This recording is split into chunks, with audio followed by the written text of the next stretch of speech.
Baik, bismillahirrahmanirrahim. Assalamualaikum warahmatullahi wabarakatuh. Selamat pagi para mahasiswi sekalian. Pada kesempatan hari ini adalah pertemuan kedua mata kuliah sistem operasi. Dan hari ini kita akan mempelajari seputar introduction of operating system atau perkenalan dari sebuah yang disebut dengan sistem operasi. Nah, ini kita ambil dari buku Modern Operating System yang dibuat oleh Andrew S. Tannenbaum, ya, yang ini versi bahasa Inggris. Silahkan saudara sekalian untuk membacanya lebih lagi, karena semua konsep dan pembelajaran kita terkait pelajaran sistem operasi saya ambil dari buku tersebut. Nah, pembelajaran kita akan mempelajari tentang introduction atau perkenalan sistem operasi ini. Ada 4 komponen nanti yang akan kita sampaikan. Yang pertama, what is an operating system, yaitu apa itu sistem operasi. Kemudian sejarah sistem operasi. Kemudian apa hardware dalam sistem operasi itu, perannya seperti apa. Kemudian important concept of operating system, yaitu konsep penting dari sistem operasi yang perlu kita ketahui dalam pembelajaran seputar sistem operasi ini. Nah, apa itu sistem operasi? Jadi sistem operasi modern itu terdiri dari satu atau lebih sebuah prosesor, kemudian ada memori utama, kemudian ada disk sebagai memori sekunder, kemudian ada contohnya printer di sini, yaitu sebagai alat atau hardware yang merupakan outputan dari sebuah proses. Kemudian various input atau output device atau perangkat-perangkat seputar I/O, input output device. Nah, yang dikatakan dengan sistem operasi adalah managing all these component requires a layer of software. Nah, jadi proses mengelola komponen-komponen dan tingkatan dari software ini, proses pengelolaan software itu sendiri yang disebut dengan sistem operasi. Nah, jadi sistem operasi itu adalah sistem yang kompleks, ya. Sistem pengelolaan dari sebuah software agar kemudian bisa kita lihat dan bisa kita gunakan dan berfungsi dengan baik, itu adalah sistem operasi. Lanjut.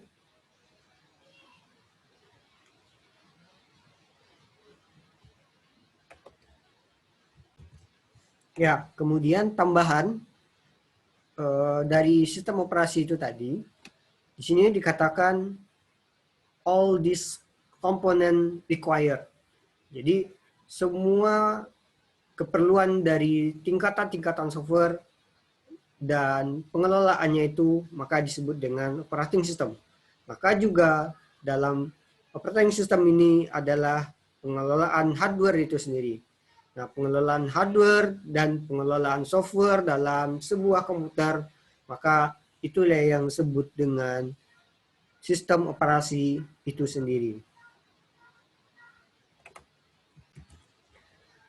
Selanjutnya, apa itu sistem operasi? Di sini kita bisa melihat user mode. Nah, user mode ini adalah tampilan sistem operasi yang kemudian bisa kita lihat.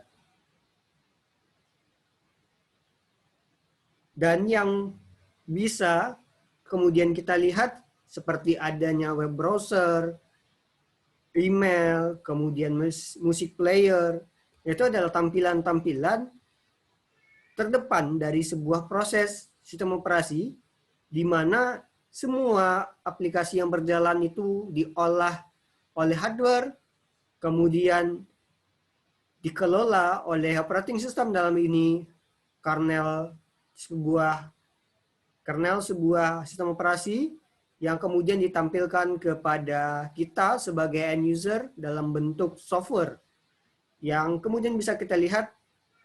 Software ada bermacam-macam seperti web browser, email, dan musik player-nya. Nah, ini ada contoh sistem operasi itu sendiri. Kita tahu banyak sekali jenis sistem operasi itu, ada Windows, Linux, Mac OS, dan lain sebagainya macamnya. Ada yang berbentuk shell, dan juga ada yang berbentuk GUI. Shell ini artinya adalah sebuah sistem operasi yang penggunaannya lebih banyak menggunakan CLI atau command line. Nah, sedangkan GUI sudah berbasis grafik, ya, seperti Windows itu sudah rata-rata sudah GUI, walaupun masih bisa kita gunakan secara command line. Tapi rata-rata kalau kemudian seperti Mac OS dan Linux itu banyak kita jumpai dalam bentuk CLI. Nah,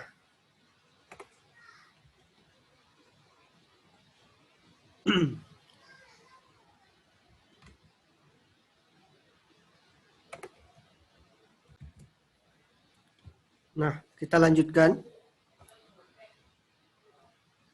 Kebanyakan komputer itu sistem operasinya berjalan pada dua tipe, yaitu pada tipe kernel mode dan user mode. Nah, kalau tipe kernel mode ini berjalan pada mode mesin. Jadi kalau sudah dalam bentuk model mesin itu, maka semua hal bisa dilakukan dan dieksekusi berdasarkan kebutuhan dari mesin itu sendiri.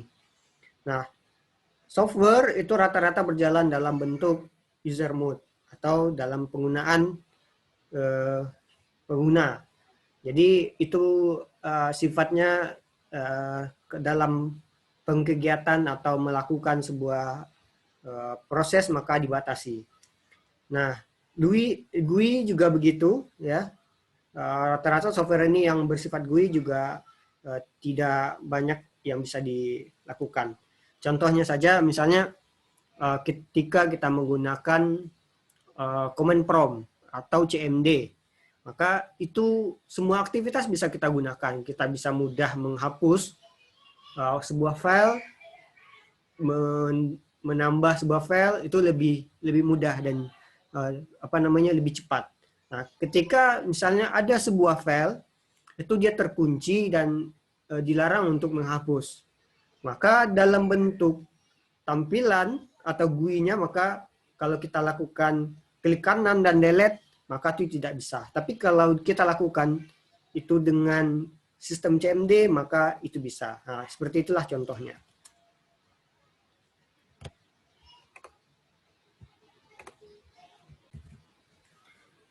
Nah,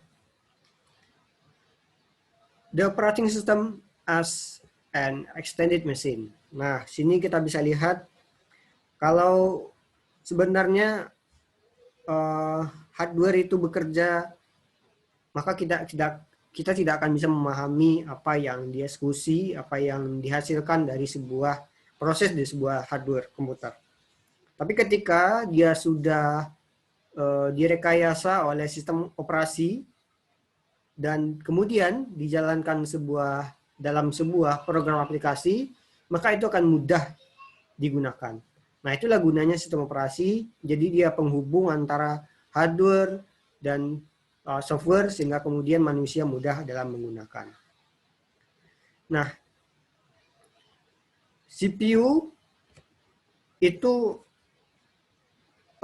adalah sebuah alat untuk memproses, kemudian storage itu untuk file, pengelolaan file, kemudian memori adalah pengalamatan dari sebuah pekerjaan dalam mengeksekusi sebuah program.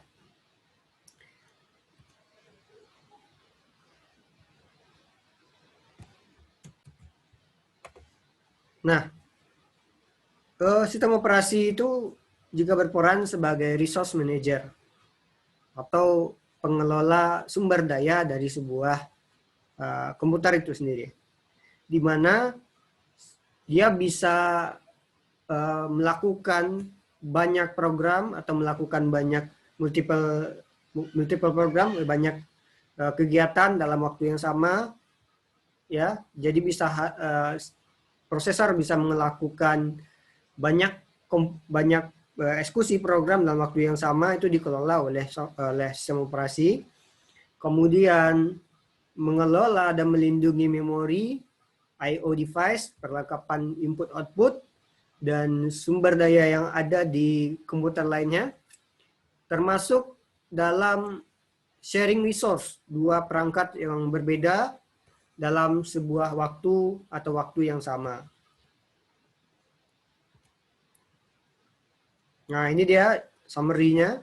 Jadi operating system itu adalah software di mana ia adalah software di mana ia adalah sebuah kegiatan kompleks dalam pengelolaan software itu sendiri. Kemudian ia berjalan dalam kernel mode atau mode mesin. Kemudian dia juga berfungsi memanajemen hardware atau perangkat keras. Kemudian dia menyediakan tampilan dari application programmer, dari aplikasi itu sendiri. Kita lanjut berikutnya, sejarah OS, sejarah operating system. Nah, ini generasinya ada banyak. Generasi pertama itu adalah generasi pertama adanya komputer, di mana di sini banyak digunakan adalah vacuum tube, ya. Jadi tabung-tabung hampa yang kemudian dijadikan sebagai sumber untuk menjalankan perintah atau program pada waktu itu. Sifatnya dia adalah komputer yang berskala besar dan kemudian prosesnya lambat, ya, dalam mengeksekusi sebuah aplikasi. Kemudian engineer mendesain, membangun dan mengoperasikan serta memaintain, ya, sebuah komputer itu. Jadi semua kegiatannya selalu di-maintain oleh seorang engineer. Harus ada orang yang standby untuk mengelolanya. Kemudian all programming atau program itu dilakukan dengan bahasa mesin, ya. Jadi bahasa yang digunakan atau mengeksekusi sebuah aplikasi itu masih menggunakan bahasa mesin, ya. Jadi belum ada yang sifatnya GUI atau mengklik-klik seperti yang kita jumpai sekarang. Kemudian insert plug boards into the computer and operate, ya. Jadi ada sebuah plug board, ya, yang dimasukkan ke dalam pengoperasiannya itu. Nah, jadi kemudian kerjanya adalah rata-rata banyak tentang hitung-hitungan. Karena kita tahu komputer itu berdasar dari kata compute, artinya mengkalkulasikan sesuatu. Maka pada generasi pertama ini juga bercirikan vakum, ya, dan bercirikan calculation numbering, ya, mengkalkulasikan nomor-nomor yang ada. Generasi kedua itu sudah menggunakan transistor dalam pembangunan komputernya, ya. Jadi juga disebut sebagai komputer mainframe, ya, masih besar skala ukurannya. Kemudian sudah di manage oleh orang yang profesional. Kemudian programnya berupa kartu yang kemudian dioperasikan dalam bentuk compile perintah, ya. Kemudian Ya, seperti itu ya. Jadi masih belum banyak perkembangannya, cuma bentuk komputernya sudah menggunakan transistor. Jadi bukan lagi tabung-tabung sebagai tabung vakum ya sebagai tempat atau pengprosesnya. Nah, ini gambarannya.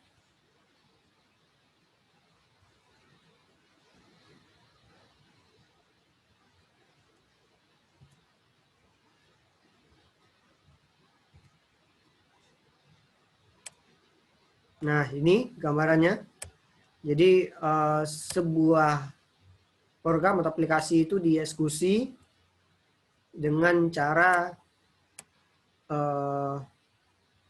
satu perintah dijalankan, kemudian di load, kemudian dijalankan, kemudian menghasilkan data program, kemudian dikirim. Panjang proses yang ada.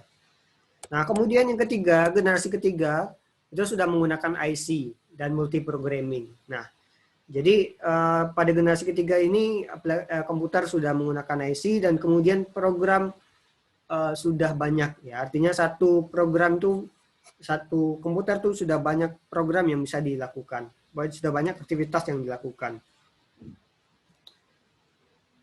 Ini ya gambarannya ada job 1, 2, 3 sehingga kemudian memori bisa dipartisi oleh sistem operasi itu sendiri. Nah, cuma masih menyisakan beberapa problem. Nah, waktunya masih lama, time sharingnya dalam melakukan multiprogramming masih lama. Kemudian masih banyak dijumpai debug atau kesalahan-kesalahan. Kemudian dalam mengeksekusi sebuah scientific calculation ini masih banyak atau masih memerlukan waktu yang lama. Sudah ada waktu itu pada generasi ketiga ini, Unix ya sudah ada, Linux sudah ada, FreeBSD.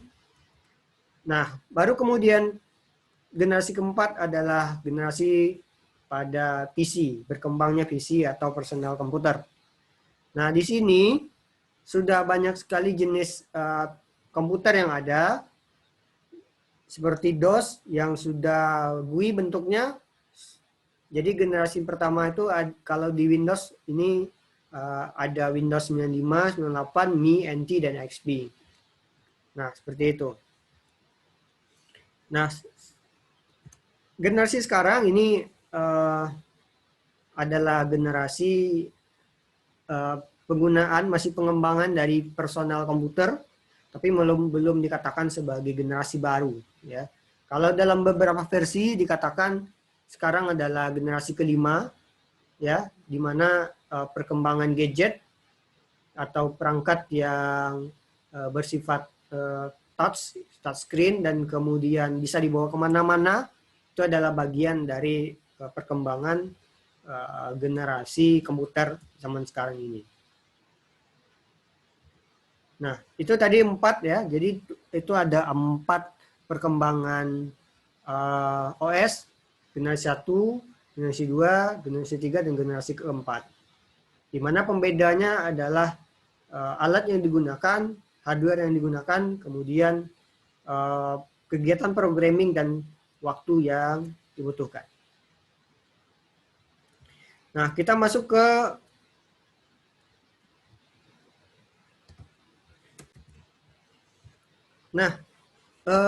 ini adalah kita masuk ke bagian berikutnya tentang hardware dan hubungannya dengan sistem operasi. Nah, di sini bisa kita lihat ada hardware yang tersedia dan kemudian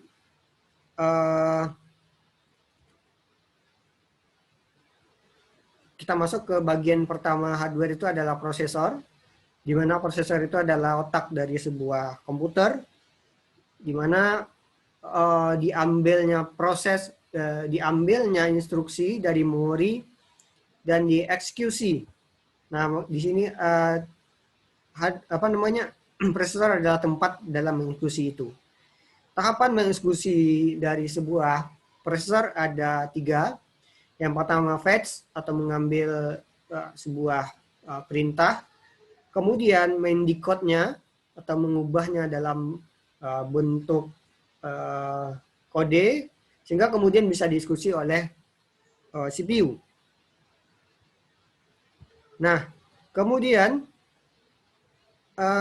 di dalam CPU itu ada yang disebut dengan register. Nah, register ini adalah load from memory to register. Nah, jadi CPU meregisternya ke dalam bentuk, mohon maaf, tunggu sebentar. Oke, kita ulangi kembali ya. Jadi prosesor adalah otak dari sebuah komputer itu, di mana instruksi itu diambil dari memori dan kemudian diskusi oleh prosesor. Nah, di mana tahapan prosesor dalam eksekusinya itu adalah pertama mengambil eksekusi proses perintahnya itu, kemudian melakukan pengkodean. Setelah dikodekan maka dieksekusi oleh CPU itu.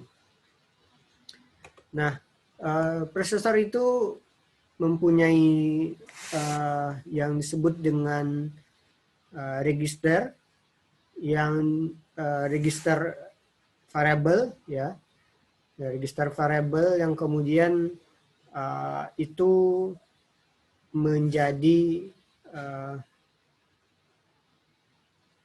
hasil ya, menjadi hasil dari sebuah eksekusi. Kemudian juga di situ diambil pada memori itu, pada register itu juga dilakukan load dari memori ke register. Nah, jadi tahapannya begini ya. Jadi dari variabel sementara dari eksekusi perintah itu dalam bentuk variabel sementara, kemudian dari di load dari memori ya ke register, kemudian dikembalikan dari register ke memori lagi. Jadi awalnya dari memori, kemudian di variabelkan ke dalam register, kemudian setelah dieksekusi maka dikembalikan lagi ke memori. Nah, di CPU sendiri juga memiliki program counter ya, artinya pencacah. Nah, counter ini pencacah di mana disinilah dilakukan proses pengantrian ya, proses pengantrian instruksi. Nah, ketika program CPU sedang mengeksekusi, maka counter yang kemudian menjadi tempat untuk pengantrian yang akan dieksekusi. Nah, kemudian stack pointer ya. Nah, stack pointer itu adalah jadi dalam tumpukan-tumpukan antrian itu juga dilakukan pointer ya. Pointer itu artinya adalah penomoran. Nah, jadi stack pointer adalah bagian dari prosesor. Kemudian PSW itu melihatkan status dari status dari sesuatu yang dieksekusi tersebut. Apakah itu kata, kemudian prioritas, mode, dan lain semacamnya.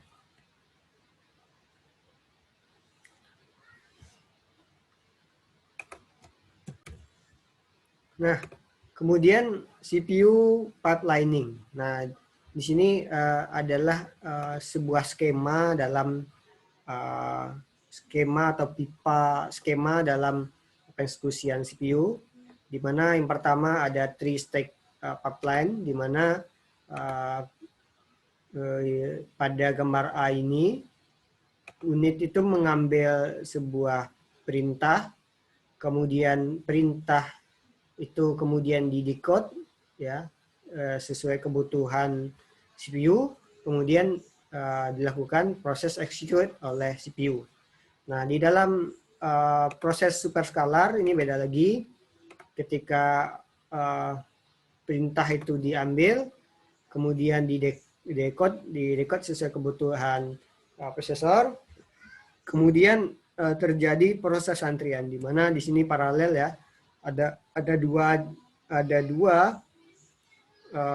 proses antrian, sehingga kemudian ada holding buffer di sini, di mana proses tunggunya ada, baru kemudian dieksekut oleh tiga proses, tiga, misalnya kalau di sini ada tiga proses yang langsung kemudian dieksekut. Beda dengan proses pada pipelining, ini dilakukan pada three stage pipelining ya. Ini proses dilakukan satu-satu. Nah, sedangkan pada superscalar CPU atau CPU yang mempunyai banyak core ya, nanti akan kita bahas tentang core itu apa. Nah, jadi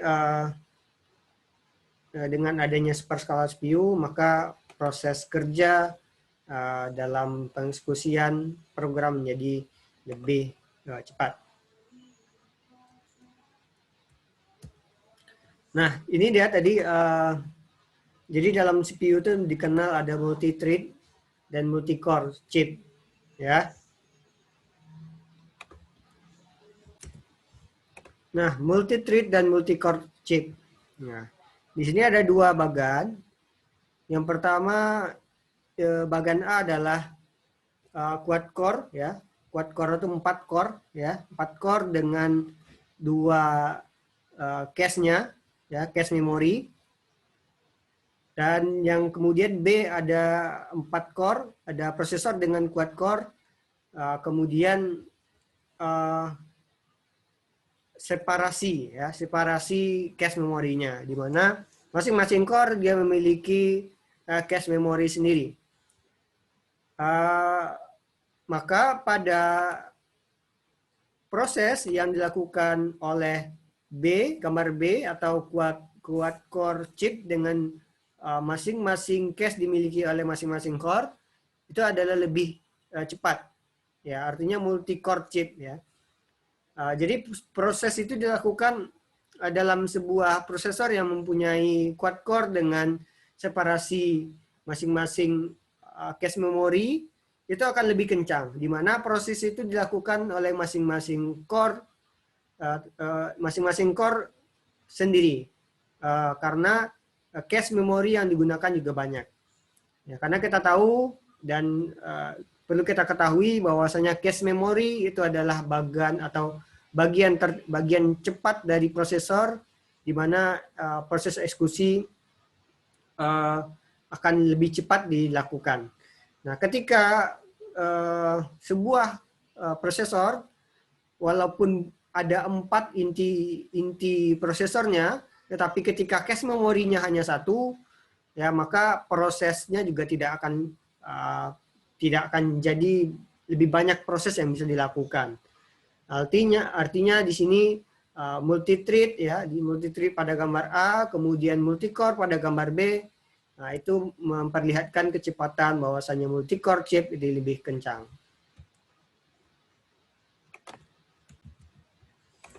Nah, ini memori ya. Jadi dia berbagai macam memori. Bisa kita lihat ini hierarkinya atau tingkatan paling cepat. Nah, di mana tingkatan paling cepat dari sebuah memori itu adalah register, Mana di sini adalah register itu hanya register itu adanya dalam prosesor. Jadi kecepatannya itu 1 nanosecond. Nah, jadi paling cepat ini kapasitasnya juga lebih kecil dari 1 KB, artinya hanya untuk mengeksekusi program. Nah, kemudian ada cache memory. Nah, cache memory ini adalah bagian kencang dari prosesor di mana untuk menampung proses yang akan dieksekusi. Nah, di sini kecepatannya ada 2 nanosecond, kemudian besar memorinya ada 4 mega. Nah, kemudian ada main memory, memori utama. Nah, memori utama ini biasanya RAM. RAM ini kecepatannya antara 10 nanosecond biasanya, atau sekitar segitu.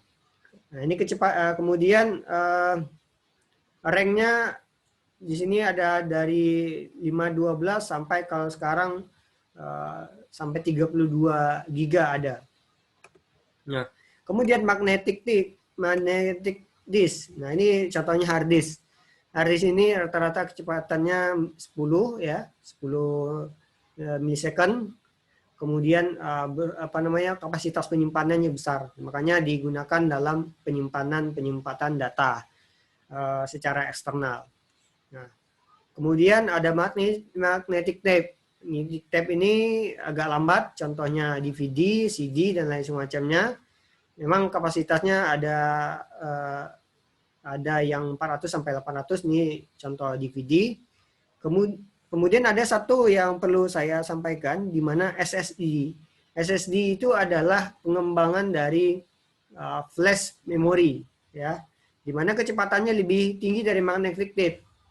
Dia sudah menyerupai RAM memori, cuma tidak utuh ya, seperti flash disk, tapi pengembangan dari flash disk sehingga kemudian menjadi lebih cepat. Nah, ini gambaran tentang memori ya, adalah mengambil eksekusi dan kemudian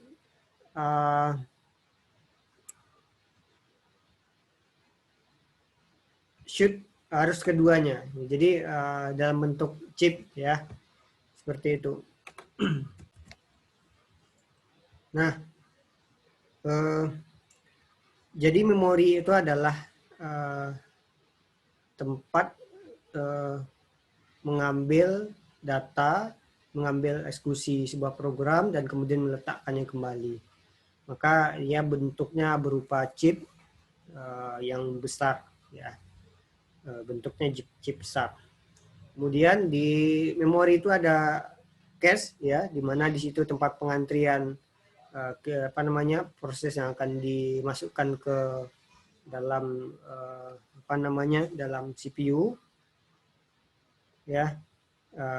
Maka kecepatannya harus menyamai kecepatan dari cache memori pada CPU. Jadi ada cache memori pada CPU dan juga ada cache memori pada memori atau RAM itu sendiri. Nah,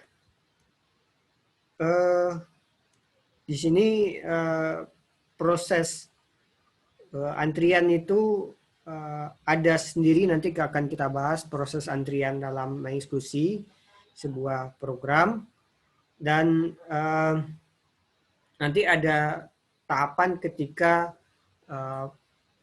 sebuah proses dari memori ini tidak dipakai lagi, berapa lama waktunya dan apa mekanismenya juga akan kemudian ada dibahas.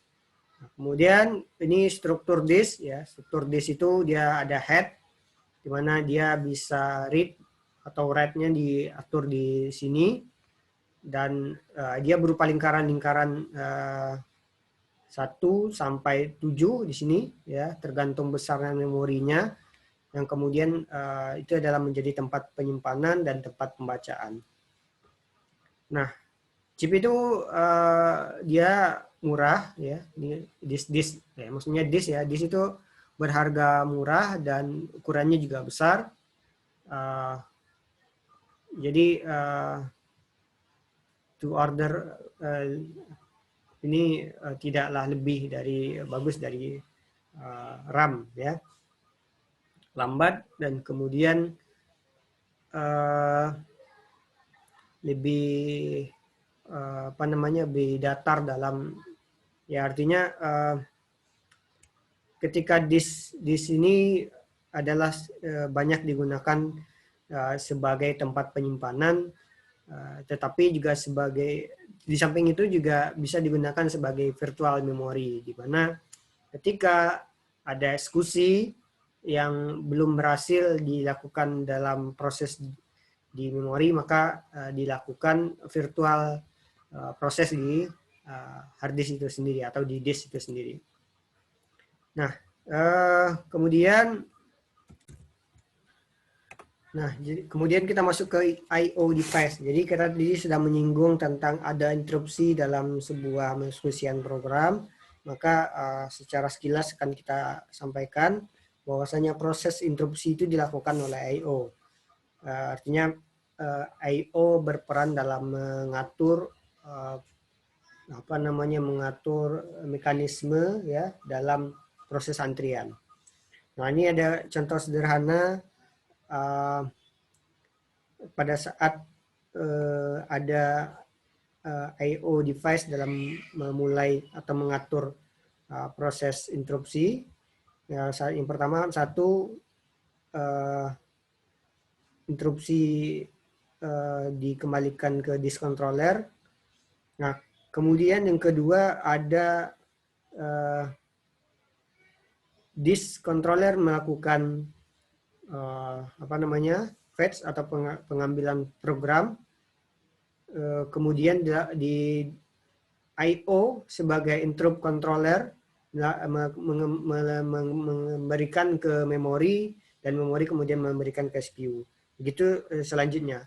Nah, pada tahap interupsi yang dilakukan adalah pada saat dispatch to handler, ketika ada sebuah gangguan, maka akan disimpan ke dalam di I/O itu ada tempat untuk penjeda, di mana ketika ada terjadi gangguan maka diletakkan di situ dan kemudian dilakukan interupsi berikutnya masuk. Nah, seperti itu. Maka secara ininya bagiannya ada dua bagian dari I/O itu. Yang pertama controller dan kemudian device-nya itu sendiri. Nah, controller itu adalah bagian yang yang merupakan bentuk tampilan atau tampilan yang tampil ke dalam OS-nya. Ya, artinya bentuk yang nampak ke dalam OS-nya. Tapi I/O itu ada yang bentuknya di device driver, di mana dia yang memberikan komen dan perintah dan menerima sebuah respon. Nah, proses interupsi juga kemudian proses waiting ini juga di handle oleh I/O device. Nah, kemudian booting the computer. Nah, booting komputer itu seperti biasa kita ketahui itu dilakukan di BIOS atau Basic Input Output System, di mana BIOS itu adalah di bagian level rendah dari I/O software. Kemudian dia berfungsi mengecek RAM, ya. Seperti kita ketahui pada saat komputer hidup, maka dia akan melakukan fungsi I/O-nya di mana mengecek RAM, keyboard, dan peralatan lainnya. Kemudian mendeterminasi perangkat booting, seperti apa saja yang ada, apakah ada external device seperti floppy, CD-ROM atau disk. Nah, ketika dia menyumpai sebuah external disk, maka dia akan mengambil sumber bootnya ke dalam salah satu di sini. Tergantung nanti bagaimana kemudian atau bagian mana yang dijadikan atau diset sebagai first dalam booting itu sendiri. Nah, kemudian kita sedikit masuk lagi jenis sistem operasi yang ada. Yang pertama ada mainframe operating system, ya ini sistem operasi besar pada mesin-mesin besar biasanya yang bekerja tanpa henti. Nah, beda dengan server. Kalau mainframe ini lebih besar dari server, di mana dia fungsinya adalah mengatur lebih banyak aplikasi yang berjalan.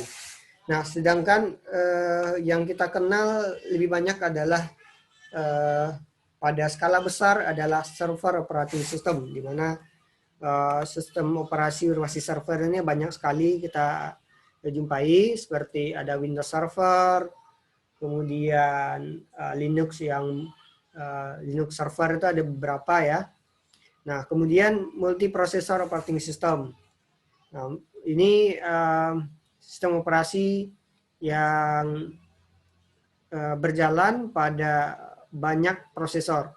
Nah, kemudian yang banyak kita kenal adalah personal computer operating system. Contohnya Windows XP, Windows 7, Windows 10, dan lain semacam. Mac OS itu adalah contoh dari PC operating system. Kemudian ada handler operating system, ada embedded handheld ini operating system tangan, maksudnya operating system seperti smartphone dan lain semacamnya, itu jenis dari handheld operating system. Kemudian ada embedded operating system. Embedded operating system adalah sistem operasi tertanam, biasanya digunakan pada perangkat atau komputer-komputer yang sudah dijalankan untuk fungsi-fungsi tertentu. Kemudian sensor node operating system, ini pada sensor-sensor, nah, contohnya TinyOS ya, di mana di sini kerjanya banyak menggunakan sensor, di mana misalnya ketika ada barang bergerak, maka sistem operasi akan melakukan prosesnya tersendiri. Contohnya ini misalnya pada pengecekan pergerakan hewan di hutan, contohnya. Real time operating system. Nah, real time ini operating system yang berjalan langsung. Kemudian smart card operating system, yaitu sistem operasi yang berupa chip ya. Real time ini juga rata-rata banyak pada chip yang berjalan. Kemudian smart card ini juga pada smart card berjalannya. Nah, di sini konsep pada operating system nanti kan kita ceritakan sedikit tentang proses ya, walaupun proses ini tadi sudah kita sampaikan, proses eksekusian dari sebuah aplikasi, kemudian pengalamatan pada sebuah operating system, kemudian manajemen file dari operating system, I/O tadi sudah kita sebutkan sedikit, perlindungan, kemudian shell, ini tidak akan banyak kita ceritakan. Nah, jadi kita ketahui proses itu ada register, kemudian file, ada berupa alarm, kemudian proses berikutnya, dan informasi yang ada. Nah, pada proses itu rata-rata berbentuk tree, di mana proses itu banyak karena yang diskusi itu juga banyak, maka tree-nya biasanya akan juga makin banyak. Di mana percabangan itu dibentuk oleh cabang sebelumnya. Ya, ketika banyak proses dilakukan atau banyak eksekusi diperintah oleh komputer, maka akan banyak cabangnya. Nah, pencabangan itu dilakukan setelah proses itu masuk, ya.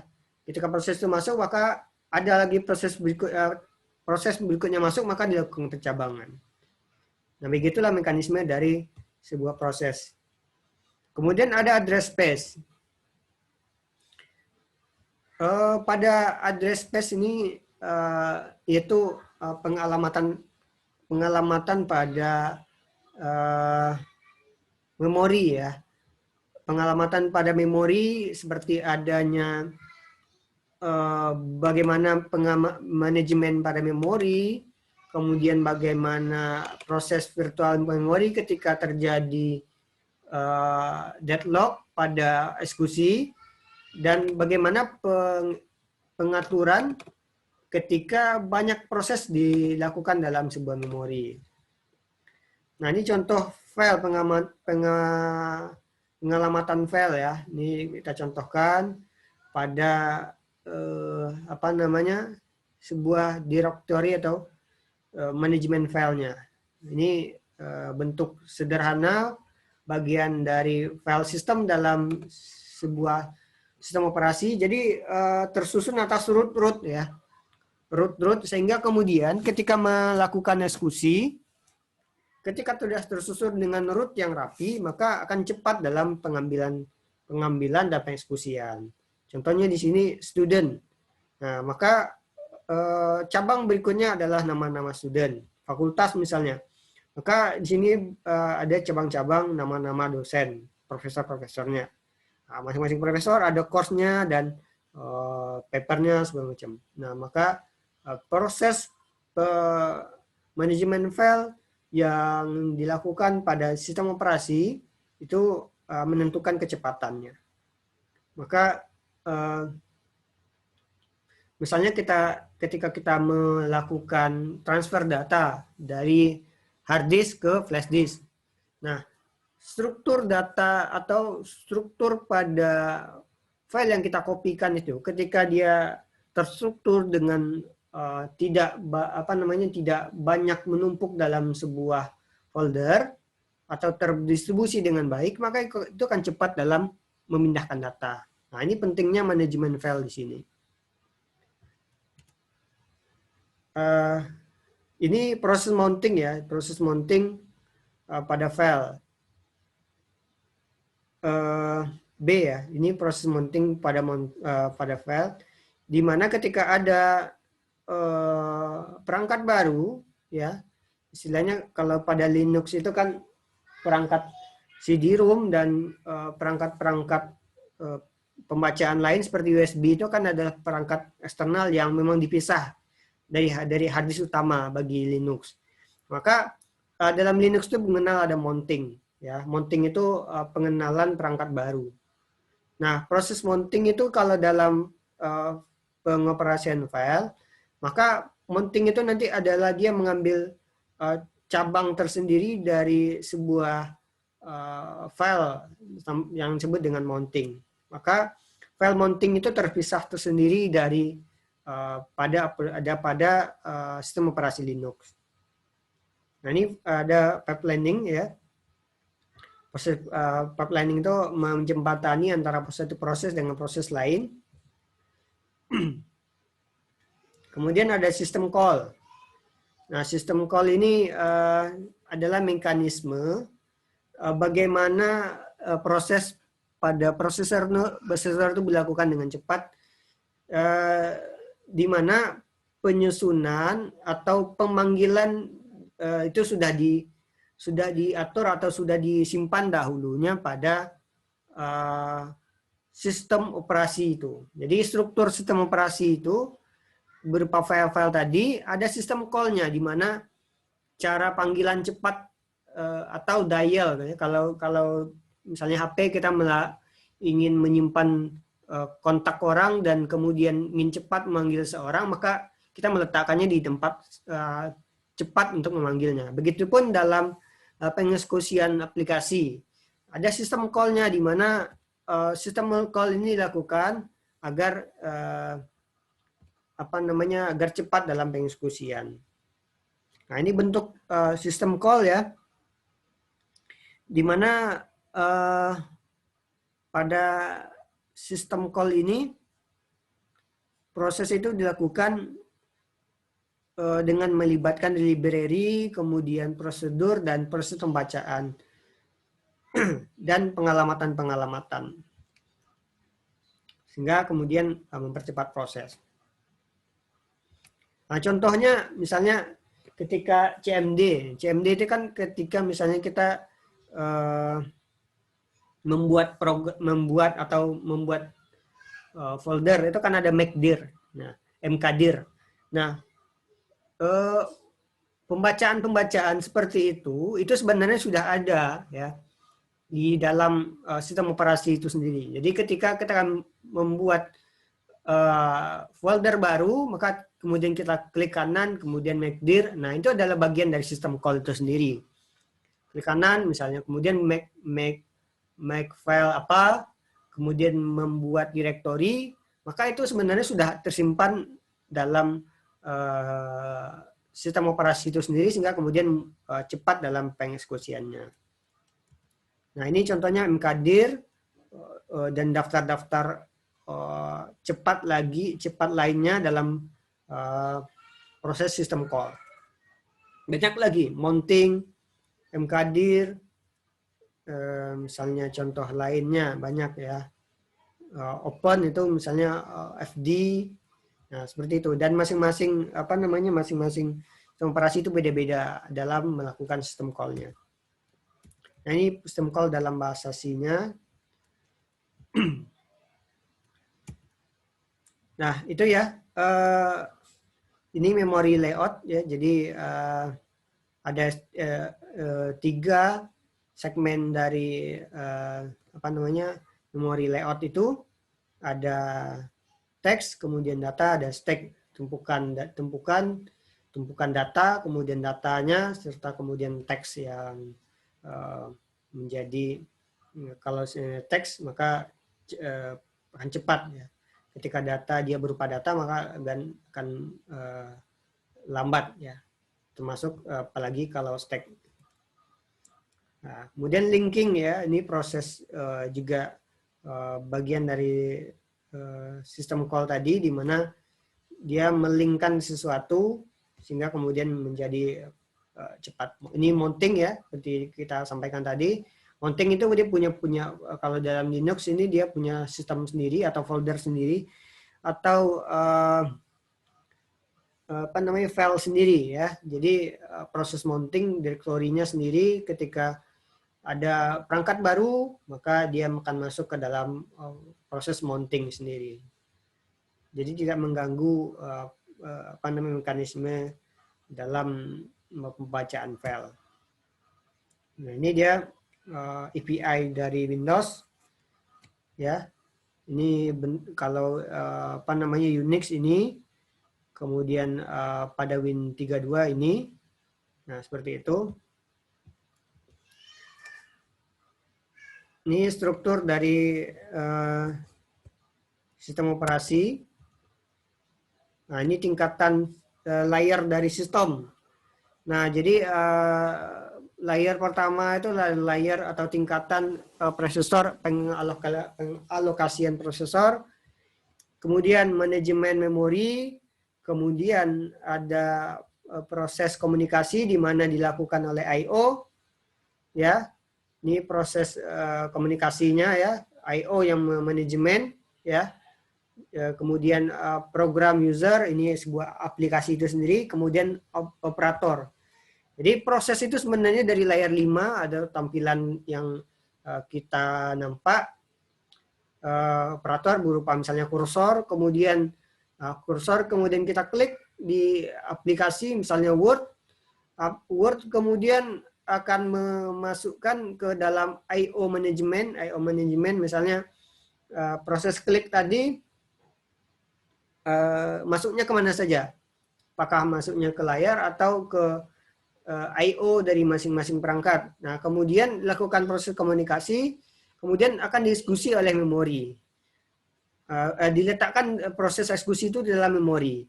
Ketika memori lah yang kemudian melihat apakah proses di prosesor itu ada antrian atau tidak. Ketika tidak ada antrian, maka akan masuk langsung ke dalam proses allocation atau multi program itu sendiri.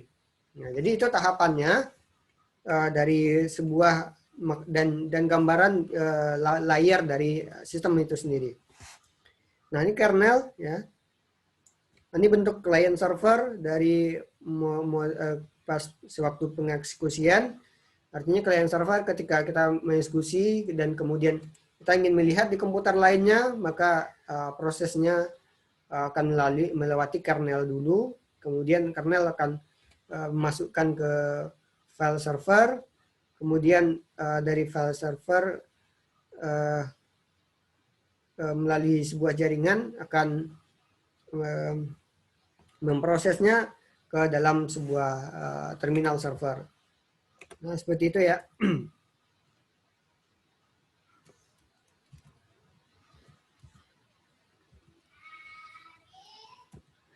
Mungkin itu cukup saya rasa gambaran tentang proses yang dilakukan dalam sebuah sistem operasi.